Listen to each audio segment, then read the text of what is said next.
The waves were slapping against the hull, telling the visitors not to come. But they weren't listening. Another half an hour, and they would be here, on Raven Island. If you were a bird expert, you would be able to observe Poe's discomfort. The way she adjusted her talons, then stretched her wings and flew away to join the others. But the kid visitors, on their way to Raven Island, were no bird experts. If only there was a way to tell them to stay away from Raven Island. Part 1. The Arrival. Chapter 1. Friday, 9:45 a.m. Tori was so angry. She felt like she wanted to kick something, preferably a soccer ball, but right there on the school bus, all she had were the metal bars under the seat in front of her. And kicking those got her a nasty look from Liam, who was sitting in front of her. "Tori, you mind?" Tori flipped her brown braided hair back and glared at Liam with her pale blue eyes.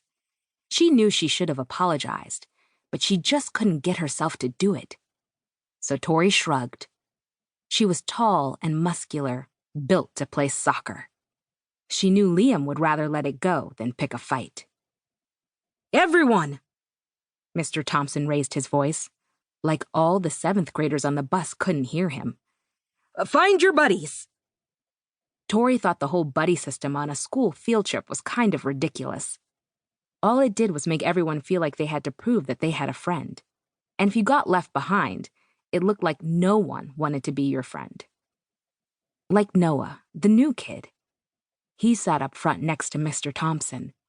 He was the odd one out without a buddy, so he got to hang out with the teacher. Tori called his name.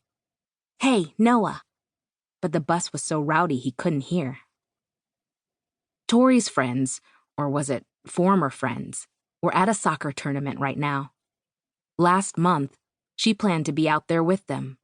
But with her failing grades and unruly behavior, Mr. Thompson's words, she was benched and off the soccer team for the foreseeable future.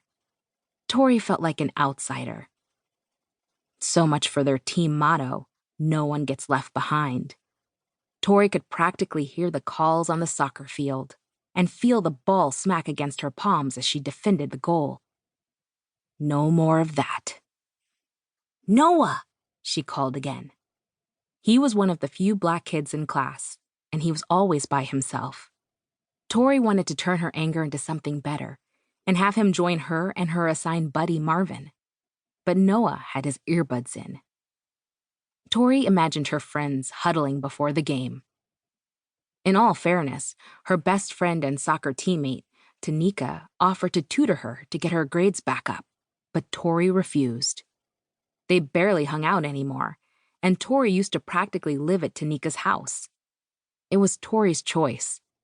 She just didn't know how to act without telling Tanika the truth about what was going on. And Tori wasn't ready to do that. Not yet. So now, here she was on this field trip rather than playing soccer. And she got paired with Marvin, who just kept his nose in a comic book the whole time. Somebody. She itched to get off the bus. Tori was the type who liked to keep moving, but with Mr. Thompson keeping an extra eye on her, it was better to get off last. "Stick with your buddy," Mr. Thompson hollered from outside the bus. They were at the ferry dock, waiting to get on. Tori hoped she could find a spot outside.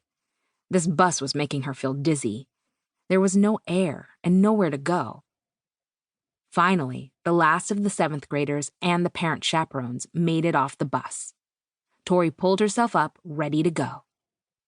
Marvin was still hunched over, reading. Tori couldn't tell what the title was, only that Marvin was completely into the comic book. "Yo, buddy!" Tori yelled. She was in a foul mood indeed. She was looking at a day of shuffling around, first onto the ferry, and then on this prison island. Any other day, she'd be all over a field trip. It was better than sitting in class, hands down. But right now, all she could think about was the soccer tournament she was going to miss, the chance to stand in front of the net.